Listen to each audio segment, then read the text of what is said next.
Hey, this is Brent. Hey, this is Jordan. What's up? This is Matt. Hey, this is Sean. And this is the Digital Ascent Podcast. And get us started with our news topics. First thing, we're going to be talking about new mergers and layoffs in the gaming industry. So, had a couple of big things happen recently. Number one, IGN has purchased Gamer Network. Gamer Network had GameIndustry.biz, Eurogamer, Rock Paper Shotgun, VG24, and the tabletop site named Dicebreaker. These are all, game enthusiasts, news sites like that. I guess I should have put acquisitions, huh? Acquisitions, yeah. Plural. Acquisitions. Yeah, it was. Well, but go ahead. No, Sorry, I mean, no, it was, man, they acquired a single company that had multiple companies, nested underneath it. It's not like they bought VG2 24/7Gs and Rock Paper Shotgun, right? Right. So they got the whole thing. They have promised that there are layoffs coming. They haven't said Promised it. what they said. Hey, look. So I read the news article on it, and the spokesperson is basically like, look, there's gonna be redundancy. What do you want to do about it? And realistically, there probably is going to be redundancy, right? Some requirements don't scale linearly. You need one HR person for like 2 employees. You still probably only need one HR person for 30, right? And I don't know. And something like they're probably just going to end up with too many of some roles. It'll be interesting to see, how that shakes out. So I will throw out here just real quick. I know we got a lot on here, before we get to the gaming segment, but it's one of those things where it's like, those, what is it?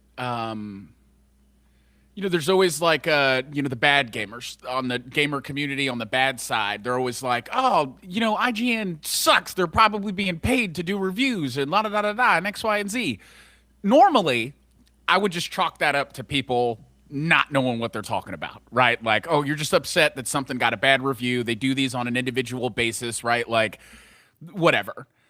But now that IGN is about to own all of these damn outlets, I've got an article right here that says the business that they are acquiring also holds shares in Outside Xbox, Digital Foundry, and Hookshot. I know what Digital Foundry is. I don't know what the other two are. All right. So I'm just like, it's one of those things to just be cognizant of, man, if you really didn't like IGN before, oh boy, you got another wave of, and it's just, I don't know. It's news consolidating. And I think news consolidating or news sources consolidating in any case is something to be worried about or concerned about. Now, had this story broke like a year ago and it was before Microsoft had acquired Activision, I probably would have been like, oh, it's great. They got all these new journalists that can cover all these new things. And Microsoft's on my shit list right now. So you know what? It's completely changed like the whole perspective. Anyways, I'm rambling now. We can move on. I just wanted to throw that out there. It's something to be aware of. It's kind of spooky. Yeah. IGN now owns all these outlets. Though? I'll tell you what's not bad. Give it to me, Brent. Expected. That guy. Right Oh there. my god! Matt overrode the camera. That's all right. I got to screenshot it. Appreciate you, Brent. You guys get just a glimpse. There you go. Just a glimpse. Just a tease. Just a little snippet. Bald and beautiful. Yeah. I also had a pretty immaculate beard at the time. You can't. Sean, your beard is nice. I'm gonna tell you what. Right now, this may be crossing the line. Sean, you look like if Harry Potter had alopecia in this. Wow. You don't have alopecia. I know, but this picture, Sean, you look like you walked right out the broom closet. And you're ready. I just don't know what to say to that, Jordy. Wow. Yeah, I'm going to give that a Okay. wow. And with that, I think we'll move on to the next news. I'm going to pay for this one tomorrow. Yeah, all right? You sure are, pal. You just keep chalking it up, my man. You just keep chalking it up. It'll all be right, all right. okay. All right, man, go ahead. Go ahead, man. Take us away. Indeed, Marla. All right, so continuing the concept of layoffs, in episode number 15, where we talked about the Microsoft Activision merger and things like that, Microsoft has now announced that they're doing a bunch of layoffs because they don't want their indie studios. I'm gonna go quick before Jordy gives me his apology. Hold on. We're gonna talk about the people who have fallen. It is Bethesda, Arkane Austin, who did Prey 2017, which was amazing. Fantastic game. Redfall, which I think maybe didn't do so hot. Yeah. Tango. No, I can't. Yeah, it had a lot of problems, I think. Yeah. Tango Gameworks, which produced Hi-Fi Rush, which is one of the most interesting and unique indie games to come out a long time. I think I've won a bunch of awards. It was a pretty fire game. Alpha Dog Studios, which I've never heard of, apparently focused, is known for doing Mighty Doom, a mobile game. And then Roundhouse Games, which they have not produced any games themselves, but they've done a bunch of work supporting Bethesda. And they basically said that they're closing these studios to move around the money. They want to, these are all Bethesda studios as I understand them, and they're closing them down so they can work on AAA titles. This is, to me, it's kind of, an interesting choice. It's a shitty choice. You don't got to mince words, Matt. It's a shitty choice. It's an interesting choice. Well, from a pragmatic perspective, I can understand them going, well, indie games just don't rake as much cash as AAAs. So let's try to crank out Skyrim more than or an Elder Scrolls series, more than once a decade and a half. I think we're at now. It's pretty wild. And so that's I guess that's I don't know, that's my 2 cents. Jordy, I'll let you give me my apology now for my cynicism. Before I get to your apology, I'm gonna throw some extra context in here, okay? I'm not saying this is the reason that Microsoft closed these studios, all right? But the devs that were closed, all right, all had pitches ready to go for sequel games, okay? So the word on the street right now is that Xbox selectively chose developers that were about to gear up for long development cycles. This is now hiring sprees. This is years worth of funds or money that Xbox now has to pour in to support these devs that may not, produce anything that comes to fruition. Talk about Redfall.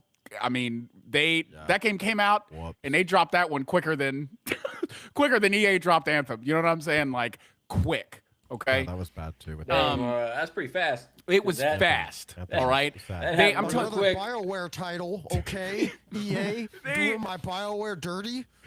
So check this. All right. The funny thing here the thing that really bothers me, all right, is not one day after they close these devs, all right, more specifically Tango Gameworks, all right, the dev behind Hi-Fi Rush, all right, just for the uninitiated, Hi-Fi Rush was a sleeper. They dropped it out of nowhere. They announced it and then said, hey, it's also available. And it, if I'm not mistaken, broke records for that quarter. Like Xbox was not expecting it to have it did fantastic. It did really okay. well. The next day that they had closed, or after they had closed these devs, Matt Booty, who is the head of Xbox Game Studios, is doing an interview or giving. I'm going to go find the link and I'll make sure it's on our show notes. But he expressed that the only way for Xbox to we need games like Hi-Fi Rush. All right. Oh, I we saw need that. games like Hi-Fi Rush. I saw that freaking quote, bro. All right, Mr. Booty, you need Hi-Fi Rush, and then you go and you close the devs that brought you the games. All right. It don't make no damn sense to me. All right, Matt. So I just want to let you know right now, I'm sorry. I was wrong. I was wrong. I was wrong. All right. Look, Phil Spencer want to talk about. To do it. At least he's able to do it. Seriously, because I mean, he want to talk about. Listen, just, let me go on my spiel here. He want to talk about. Look, we put the players first. We know what the players want, and we're gonna give it to them. All right. And in order to give it to them, we got to go spend $70 billion of Daddy's money so we can go get these big publishers, and we can do the things we know we need to do. You want to know what Xbox has done? They put more energy into laying people off in the last year than they have making good fucking games. Excuse my good Lord. Jordy's a little heated right now. This is the most asinine thing in the world, dude. We were a family-friendly stream. God, we'll go back and post and we'll cover it up. All right, this is stupid. You get the whole community behind you. All right, you get this whole long, drawn-out court case. You tell people what you think they want to hear, only to, and we get it. Acquisitions, we just talked about it with IGN. There's gonna be redundancy. There's gonna be all this stuff. But the kicker here is that Xbox has been struggling to put out good first-party games. And what do they do when shit hits the fan? They close the studios that gave them good first-party games. Make it make sense, all right? Rant over, Matt. I'm sorry. Oh, man. So there it is. There it is, Jordy. I just want to say I appreciate the apology. It takes a big man to apologize publicly like that. You know, we ain't small over here, Matt. Good. I'm out here sweating. That was an apology from the heart, okay? The I poor spit all over my desk. technology is going so crazy right now with you guys. Yeah, it's just flipping back and forth. I've been watching it the whole time. Yeah. It doesn't know. We're giving everybody. We should have put an epileptic seizure warning on the front of it. Transition to now I'm sweating over here, man. Good Lord. Okay, well, this sucks. I did see that comment by Matt Booty going, we need more high quality award winning games, and it's like, dog, you just closed Hi-Fi. Like, How tone deaf, dude.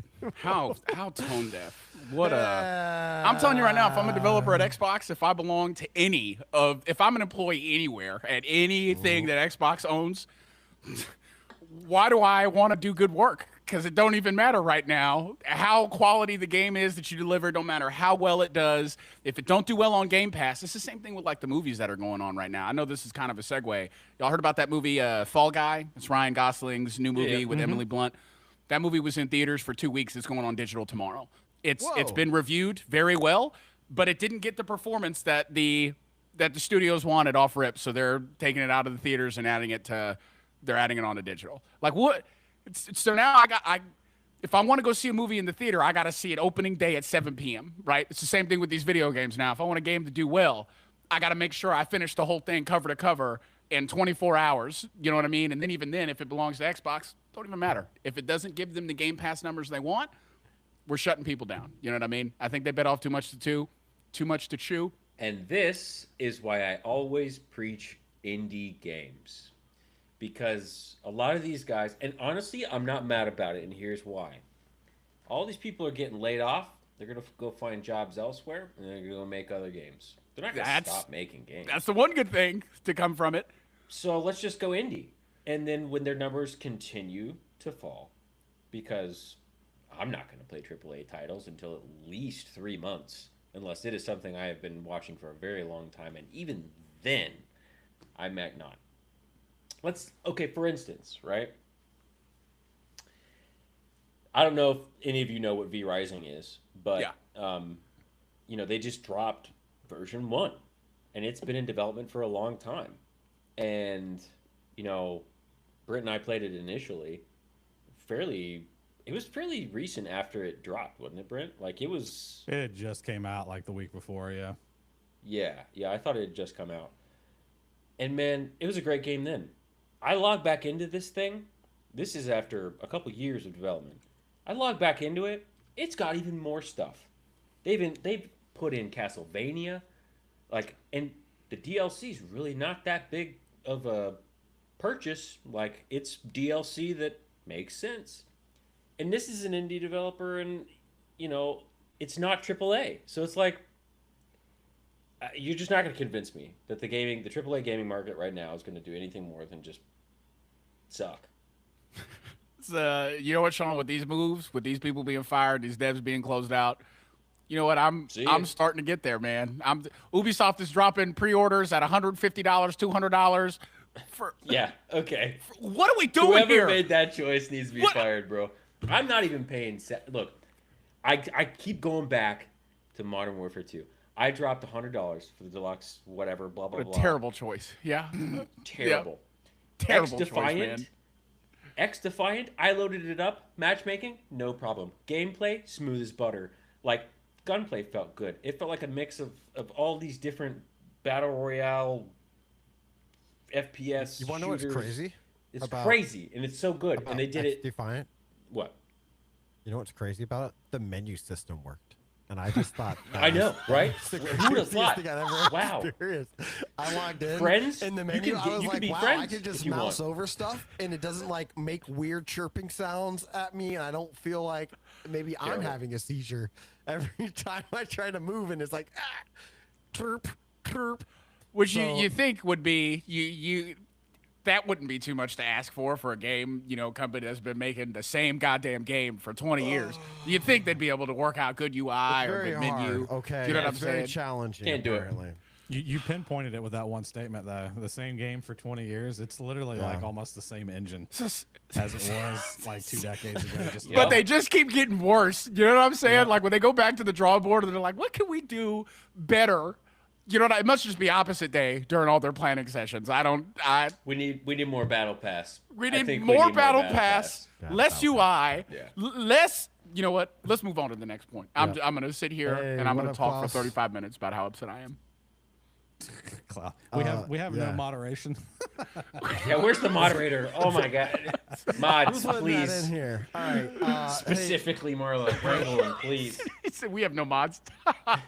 we have 0 mods and no Hey. bots. Brett, can we jump to the Sony stuff, or we got to run the Microsoft stuff next? I technically have this programmed, and I don't know if I had this right or not. So you tell me if I'm wrong or not. Okay. I think it's just a Microsoft recall. Sure, we'll just do that next. Why Yeah, not? we'll run with that. All right. So, Microsoft Recall is this sweet new technology where Microsoft's figured out how to make AI take screenshots of your screen every couple seconds, basically. They're off their rocker over there at that damn And- company. It's gonna do that, but here's the great part about this: is that it's gonna be stored in a timeline history, so you can just go back and search. So, anything that you do on your computer, you can just type in relevant keywords, and that screen will pop up.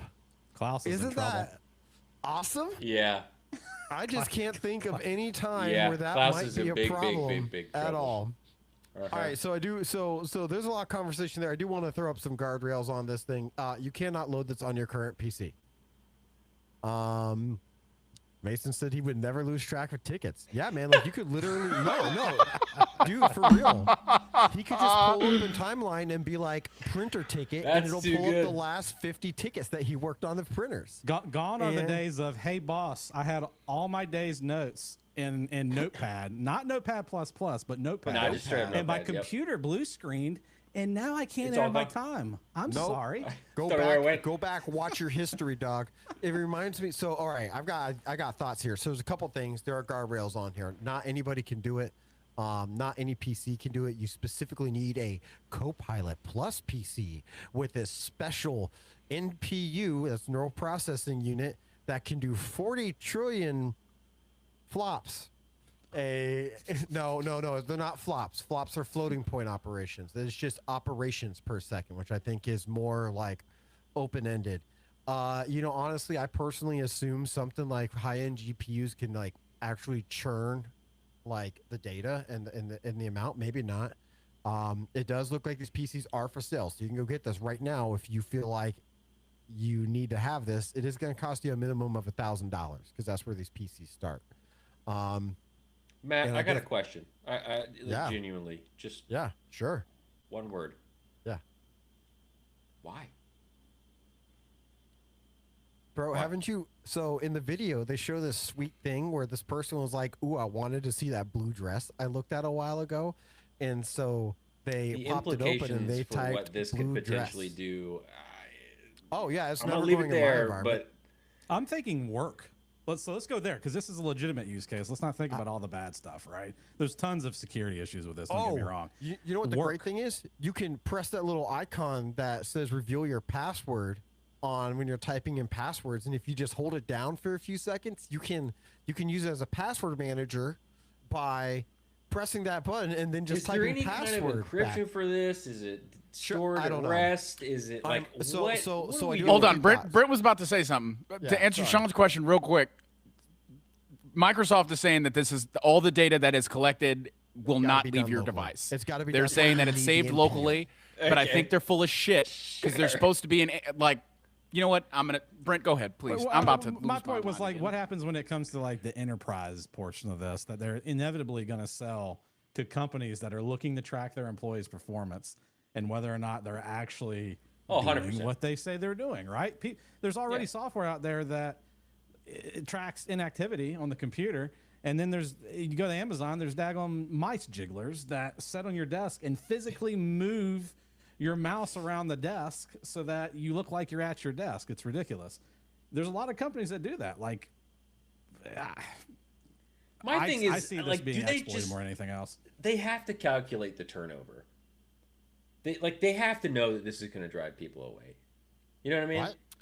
I don't But think this so. This is an opt-in program right now. Yeah, bro. they're shipping this as a product with Copilot Plus. Like Yeah, I'm not You need to talking go about buy, right like, now.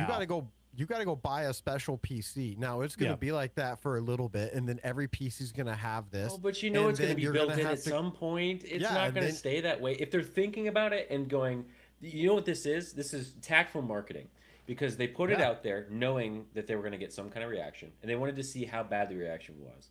And then what they're going to do is go, let's scale it back a little bit. And then they slowly creep it in there over time. Nah. It's what's going to happen. You're smoking crack. People are I gonna guarantee love this. No, you're just Okay. wrong. People are gonna love this, bro. This is awesome. Like it's terrible where there's a lot of like regulated industries where this is going to be a problem. I do think that this will struggle more in the business environment than at home. But at home, people are going to love this. Are you kidding me? You know how great it would be to have the Windows search feature actually work in any capacity? All right, that's a This good is point. good. That- Yeah, that's and a- this is yeah. this is going to take that to an entire another level. Let me give you an example. Once upon a time, we were like piloting the actual Copilot for like the company. My boss and I were like, "Ooh, let's try to find this email from like 3 months ago," and neither of us could find it. We both wanted to send it as like a training email. So he goes to Copilot. He goes, "Hey, did Matt ever send me an email?" Or he goes, "Find me an email that Matt sent me sometime in the last 4 months. We think it had like this, that, and the other thing, and maybe had a picture in it about that." And it was like, "Sure, here it is. Here's the email." That didn't even have all these capabilities. That was just reading data in the background. You know, it's not actually reading your screens right now. People are going to love this. I will say my big concern is that Microsoft is I think people should be skeptic, right? And I'm starting to Yes. now. We've seen enough application. We've seen enough, I mean, shoot, OpenAI is under fire right now because they, dropped a voice that was too similar to Scarlett Johansson's after she said no. You know what I'm saying? So it's like, I see this, and the first thing that I'm thinking of is, sure, maybe the data maybe Microsoft's not gonna see my screen or any of the screenshots that were uploaded. But if they're toting that this is driven by AI, what is to stop Microsoft from saying, yeah, we don't keep any of your stuff, but we did scrape it before, we did scrape it before we, you know what I'm saying? Like, nothing is free. And Satya Nadella's out here acting like he's God's gift to technology. And I don't understand. Sean, I'm kind of with you here. I do see some positives, but just like Brent said, I know we're all kind of saying the same thing. I feel like this is going to be exploited probably more than anything, and it's going to be one of those exploitations that's done very sneakily, under people's noses without them knowing. I feel like it's I don't know. It's what did Mason say? They're going to say the anonymized and then pull. Yes, absolutely. It's the same thing. They're going to pull whatever they need to pull from it, and that's what I'm saying. In this interview, Satya Nadella, he was being very, very particular about the words that he was saying. And you know what? At the end of the day, Microsoft is on my shit list. I wouldn't trust anything.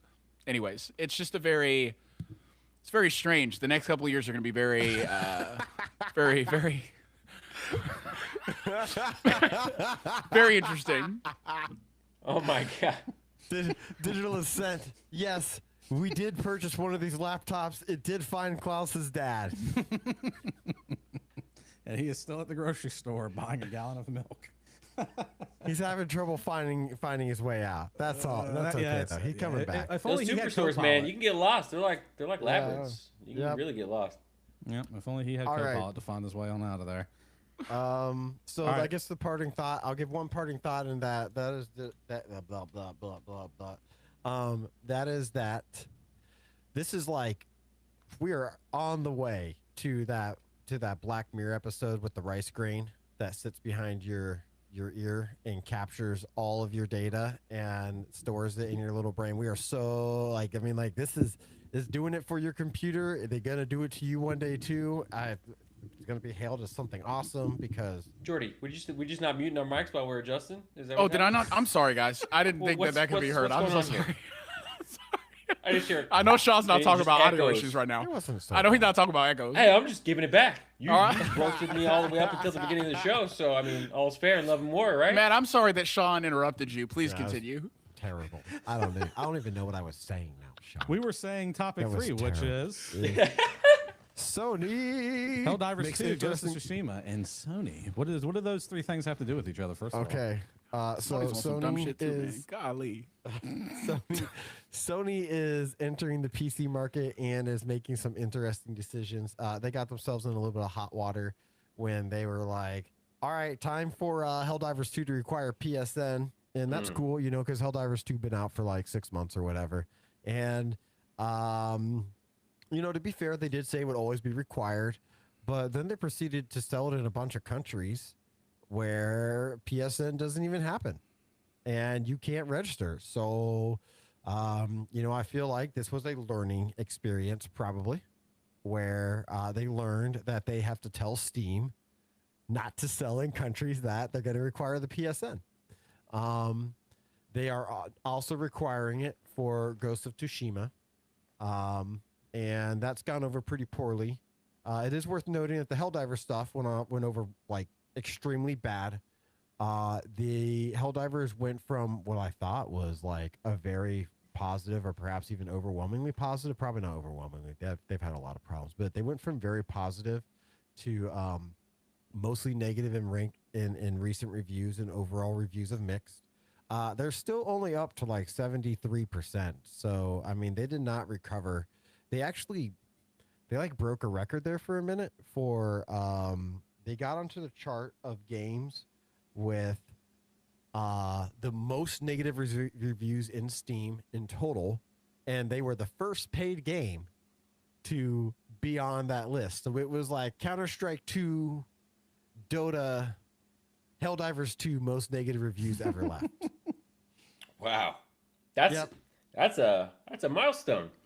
Yeah. I will say they did do a turnaround. Now Matt is Yeah. 100% correct. Right now the reviews are mixed, but before Sony had reversed the decision, the reviews were mostly negative. This is, to Matt's point, this is probably the first time that I've seen one game in the span of what, 2-3 weeks maybe, go from mostly positive to mostly negative, and then back to mixed. You know what I mean? So it's not great, but it is definitely better than it was a couple of weeks ago. It was terrible. Like, I want to say that people were boycotting almost with Steam reviews, so much so to the point that Sony said, okay, never mind. You don't need the PSN account for Helldivers. And then they decided to double down and roll out the PSN requirement for Ghost of Tsushima. So, like, and they're not reversing that. So, there's some timeline stuff here, though. So okay, give it to us, Brent. Clean us up. Keep in mind, when Helldivers 2 came out, it was always planned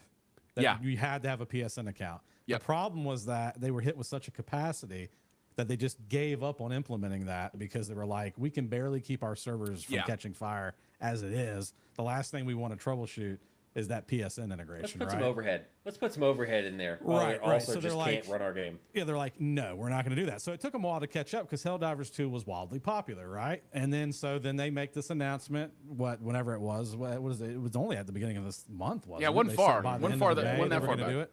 Yeah, so obviously the community rallied. They review bombed them, put them in the negative. Sony was like, "Hey, we're considering this internally," and then finally they came out and they're like, "All right, we're gonna we're backpedaling here." Well, in the meantime, of course, Ghost of Tsushima was announced for the PC, Well, it's been announced, but they're like, hey, you know, we're getting ready to drop this. There's an article somewhere, and I'll have to try to find it to put it in the source. But one of the guys, one of the devs, I'm pretty positive, was like, look, we know, you know, we're published by Sony as well. This is all Sony related. You can link your PSN account, but it's optional, and that'll add like digital content and stuff that you purchase through that. But it's completely optional because this is a single player experience. You don't need a PSN account for this, right? And then literally like 4 days later, like thousands of folks were getting emails talking about your pre-order has been canceled. And it was all the folks that were in countries that you cannot have a PSN account. And then all of a sudden, here comes the announcement. Yeah, even though this is a single player game, you have to have a PSN account to be able, you have to link it to be able to play this game. And everyone's like, the hell? What? You know, so Sony, it's like you would have thought that some of those same guys, some of those same decision makers, you would think would have been part of the gaming sector or whatever of Sony that had just handled the Helldivers 2 stuff and had to backpedal on that and had the bad rep. And now they're doing something similar on the Ghost of Tsushima side. I don't understand why Sony can't get their crap together. I don't know if it's one guy, if it's a team of folks that just don't understand. It's like the left hand doesn't understand what the right hand's doing sort of situation, but terrible publicity for such wonderful content. That's the thing. I feel like that's the kind of the norm with the industry right now is like, even when a good game does drop, there is something about it on the admin side that people get pissed about, whether it's a functional thing, whether it's an account requirement or what. There's terrible decisions across the board. Can we explain what a PSN account is? It's a PlayStation Network account. It's the akin to like an Xbox Live account where you have to have it on the console side. You have to have that to be able to play online. Same as like when on Xbox, you have to have an Xbox Live account and a gamer tag and all that to be able to play online. Same thing on the PlayStation side.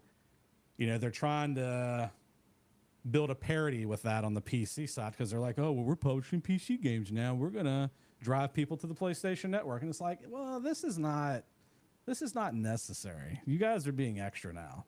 Like the PlayStation play or PC players don't need PlayStation accounts. You know what it reminds me of? It reminds me of cable TV. It's like, oh, if I want, you know, some really old games, I'll go to GOG. If I really want some, you know, if I want something off Ubisoft, I'll go to Ubisoft. If I want, you know, indie / some AAAs, I'll go Steam. Like, you have to have 8 billion different launchers for the variety of content that you want. And I know you can pull it all into a single launcher and you can import it into Steam and all that crap, but it's overhead. And it's like, man, it just reminds me so much of it. It's like, which package do you want to pay for? You want the, you know, Xbox subscription? Oh, well, you want this exclusive PSN game? All right, well, now you got to go get this other subscription. And by the end of it, you're bled to death. You know, it's just... And for what? Metrics? Telemetry on their games? It's a great question. What is the reason? What does this accomplish? What is so worth risking the goodwill that you have just... Exactly. As a matter of fact, Microsoft is taking shots right now. Like, why would Sony not capitalize on just staying in their community's good graces? Like, it's the same. It's the Matt Booty thing. It's tone deaf. Like, it's these companies not realizing. I don't want to say not realizing, but maybe not caring. Whoever's calling the shots or whoever's, you know, I don't know. It sucks because it makes it. It's one of those things that, you know, I know being an American in 2024, like these companies are not our friends, right? But it really is a nice, friendly reminder of like I'm a metric to these I'm a data point to the companies. Mm-hmm. You know what I'm saying? And just as another side note, you know what I mean? When Helldivers specifically, when the community was blowing up and losing their stuff, their community manager was very upfront, very straightforward. If you don't like this decision, go make that known. Go put reviews. Go talk about it. Make it known. And I think that was the biggest thing that drove people to be as loud as they were. And even if it wasn't, Sony at least believed so because that community manager got fired. They reversed the decision And immediately after it was announced that guy was gone, done. All right. So it's like, what are we doing? You know what I'm saying? And you can't, it's funny because you can't blame Arrowhead. You can't blame these small developers. I think that's what I'm starting to learn now. Some developers are not great, but these ones specifically are, making decisions, at least in part, that Sony is telling them, hey, you don't have a choice here. This is not a decision. You are going to do this. And it sucks because it harms the developer's bottom line, not Sony. The developer's the one that's going to lose the that good grace first. Their reputation is going to be the one that's impacted. So, anyways, yeah, Sean, I agree with you. What's the point? For what? So you can see who's playing your game when? Where? Why? What is it? There might be Stupid. more. I mean, there might be more, man. Some of those networks can use as backbones for connecting multiplayer and stuff like that. And so I would like to think that they're playing right now, that they're starting out their 4D chess moves, and that there's something there. I think that the biggest mistake here, in my opinion, was selling it in countries where it couldn't be played later. But hey, look, those people all could get refunds through Steam. So it's not like they were out anything other than frustration and possibly wasted time, if you call it that. I personally feel like it could have been worse. But it is what it is. I expect we're going to see more of that. More PlayStation Network requirements. Here's my other thought as well. I was thinking about this the other day. Do you recall when Xbox 360 was a thing, right? Mm-hmm. And you had the option of playing the game. And if you wanted to go online, you paid for the subscription. Yep. You got your multiplayer. That model seemed to work very well. And I'm not saying I'm privy to everything that's going on behind closed doors, but to me it seems like that system worked fairly well. You're still getting the purchase of the game, and 9 times out of 10, if your friends are playing it, you're going to want to play it. So Helldivers, for instance, when it first came out, I was against it. Then everybody I knew in my circle, literally every single person, said, you need to buy this game. I want to play it. And in order to play it, you need to have multiplayer. It's okay, well, that's a big enough driver. Sure, I'll drop the cash. And it's why not let the content of your games and the multiplayer aspect in and of itself and how quality it is draw in the players? That'll give you your revenue. It's not sustainable. They have it backwards, in my opinion. How is that not sustainable? I'm genuinely curious. I'm not arguing. I'm curious. I know. So when you go back, listen, I'll never not tell this to people. I wrote 2 papers on video game stuff in college. One of them was on microtransactions. The other one was part of it. Okay. This is a problem that goes back 15, 20 years. All right. Games have gotten more expensive every generation, right? That's not a secret. That's not a surprise. You look at a game, Sean, we were just talking about this at dinner the other day. You look at a game like Grand Theft Auto 5 that came out in 2013. The rumored development for that game was like $250 million, right? At the time, it was the most expensive game that had been, created, all right? The rumor right now or maybe not rumor, this became public information during the FTC trial with Microsoft last year. Spider-Man 2 cost $220 million. Actually, all of the PlayStation exclusives that have come out in the last year have cost upwards of $200 million, okay? When you look at a game like God of War that has 0 microtransactions, they have 0 battle passes, there is, to my knowledge, no requirement for them to be online. You can just buy the game and you're good to go, right? Maybe outside of updates here and there. That's $200 million that Sony is not getting back, all right? And fair, they're going to get their money back in that initial sales window. The problem, though, is that after so long, sales are going to drop off, and they're going to drop off really, really, really hard, okay? I think a good analogy here is I'm going to bounce around a little bit, but Red Dead Redemption 2, Rockstar was losing money 3 months after that game had come out. They had really stopped the total climb that they were doing profit-wise, okay? Microtransactions became a thing, and obviously I'm going to scoot past this because we're all grown men who have been playing video games for a very long time. But microtransactions keep being thrown into these video games because devs and publishers, maybe not so much devs, but publishers really understand these dumb, idiot little gamers, whether they're adults, whether they're children, they're going to spend money on these games. They're going to do it, and they're going to keep doing it, even if it don't make any sense. Diablo dropped, some DLC package thing like 3 months ago that was like $85. Call of Duty Mobile has like $100 skin in there, and they keep doing it because people keep buying the microtransactions. They say vote with your wallet. Enough people are telling these publishers and developers that yes, please continue to run my pockets. It's the whales. It's not you, Sean. It's not the Matts. It's the people who got money who don't care. Either they're too young or they're old and don't have a lot of responsibility. Ouch, you know what I mean? Why you gotta say it like that? Golly. God, why you gotta talk about Brent like that? No, I'm with money whales. Yes, the ones that, and I use that term like it was common knowledge, but for the uninitiated, whale being the person who can go and spend a lot of money. Like that's what these publishers want. In one sitting, and I'm not, you know what, I'm not even going to throw myself under the bus like this, but that's the issue. And so until enough people stop spending money on microtransactions across the board, this is going to continue to happen. And it's going to get worse, I think, every single generation. You look at a company like Xbox right now, who is taking a big, massive L in the eyes of Daddy Microsoft, who is probably chomping at the bit to get their $70 billion back. And they're looking at Xbox like, hey, man, we gave you this money on good faith, and you've now produced not one damn game that was worth a damn in the last X amount of time. Game Pass is not seeing the growth that it was seeing 3 years ago. It's stagnated, all right? And now they've shot themselves in the foot.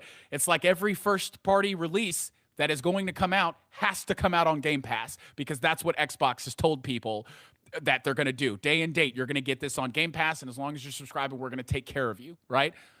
But now that I have Game Pass, I don't need to buy games. I'm not buying Hellblade 2. I got you, Jordan. What, say again? Because I've got something fun to share with you and everybody else. Good deal. All right, because I know we could talk about Game Pass and hating on that for like. Yeah, forever. And I'm not going. I just you brought up something though with like base game costs. Give it to me. Right. And I know you were a little young for this since we're throwing around age and stuff like that. Okay. I know you were a little young for this, but I'm going to show you an ad from a Toys R Us ad of Nintendo 64 and PlayStation games back in 1996. Okay, is everybody ready for this? Think about inflation. Think about inflation. Yep.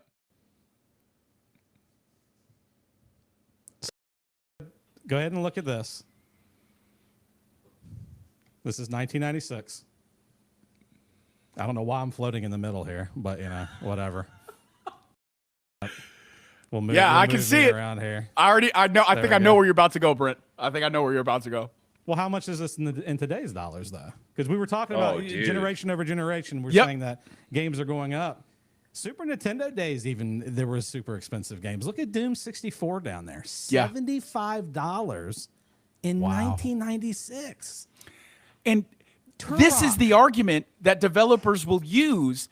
That I think it's probably a little too late for the masses to really understand why. When you go back and you look at this, Brent, like, a lot of our gamers are not, they're not our age. You know what I'm saying? They're a little younger. I was like, Mom, why can't I have Super Mario 64? Well, it's $60. I'm like, I didn't understand it either. For 3 weeks if we do. Yeah. So it's like, at the dev's perspective, at the publisher's perspective, it's like games are getting more expensive to make, but we've not changed prices.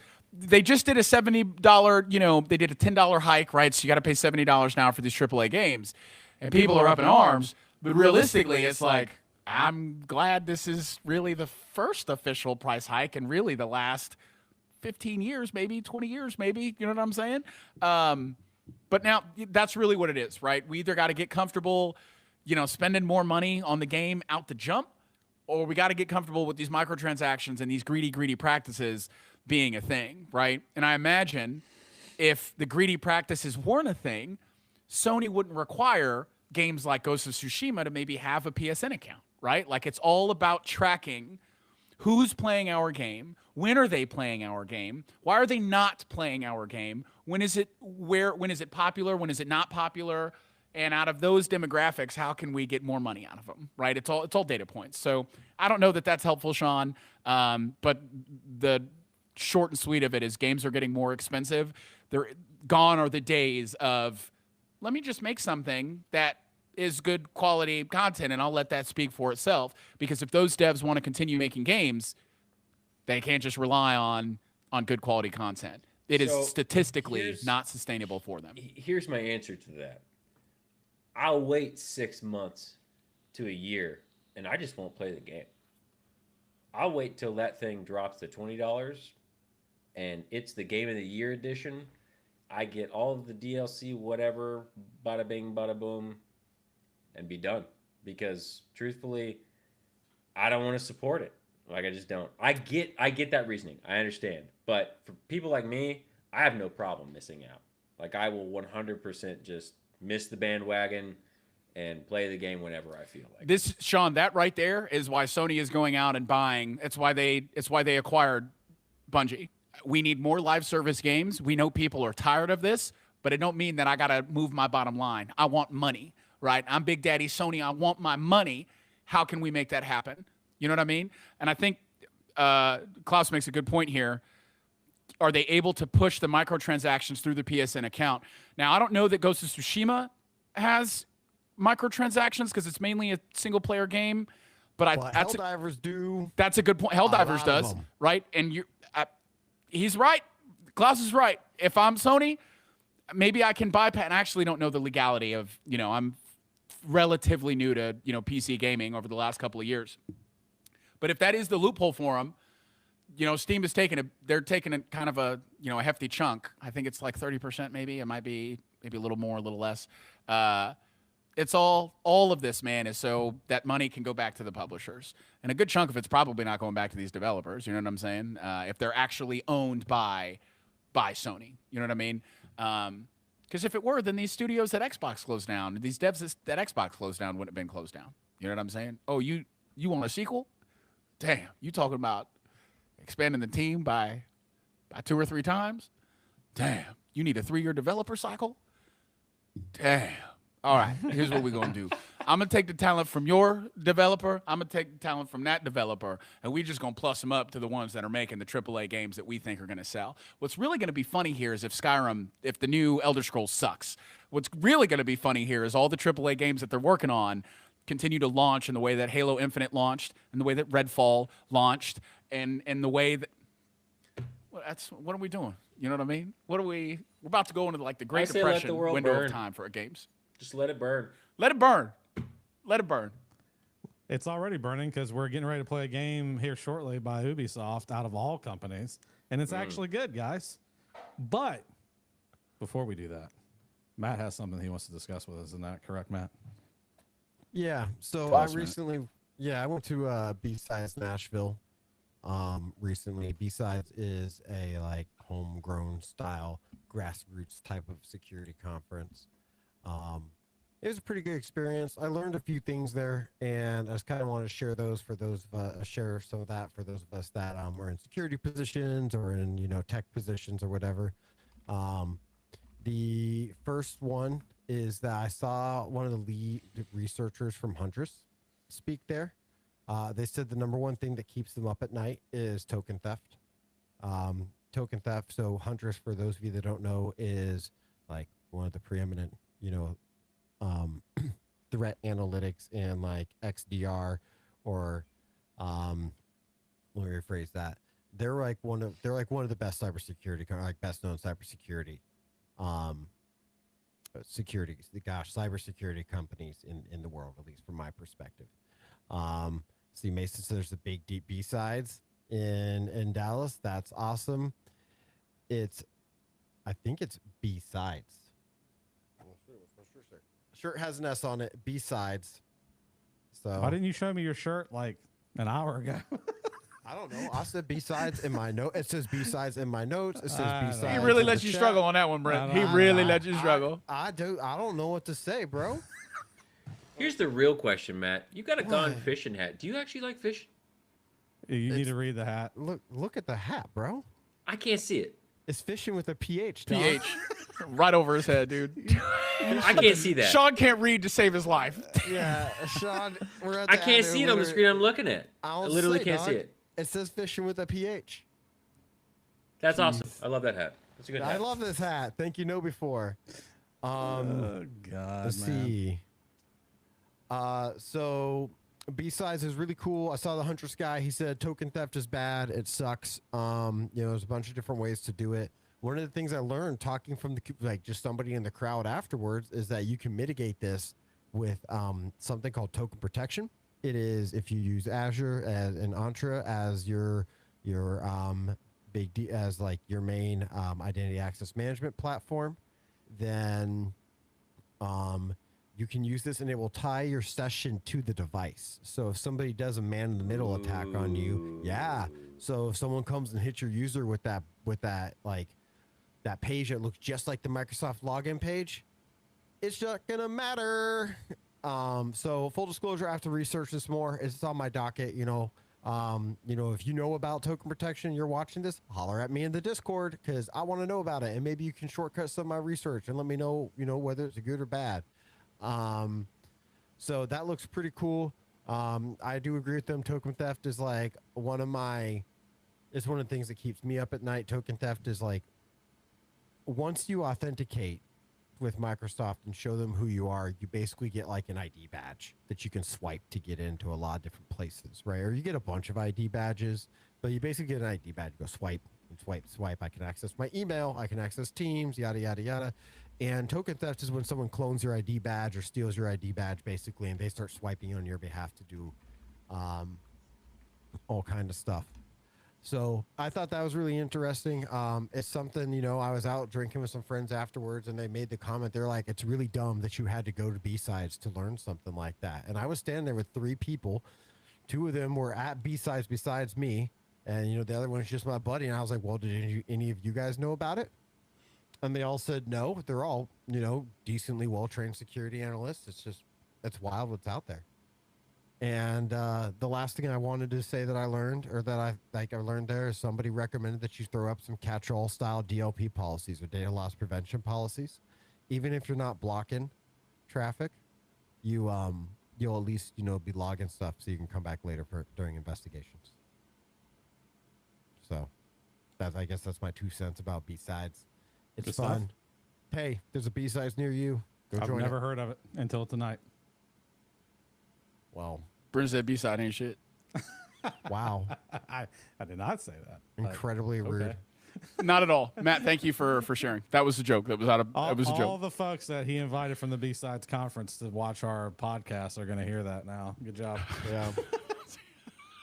I did plug the podcast there at the B-Sides. At least If you happen to come here and you're from B-Sides and Matt brought you here, thank you for joining. It was a joke. Don't. put You that can't in roll it front, back man. now. You've already. I committed. absolutely. I don't need to roll it You back. I can't just roll need to it- give the context that it was a joke in case people don't. Matt's a very professional person.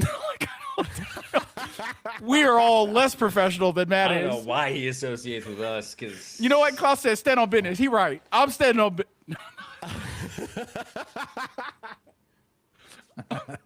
Not standing on that one. Thanks for sharing, man. I appreciate you, man. Yeah, no problem. That's all I got, guys. Thank you for listening to the Digital Ascent podcast. Check us out at digitalascent.tech and join us on Discord. Until next time, take care.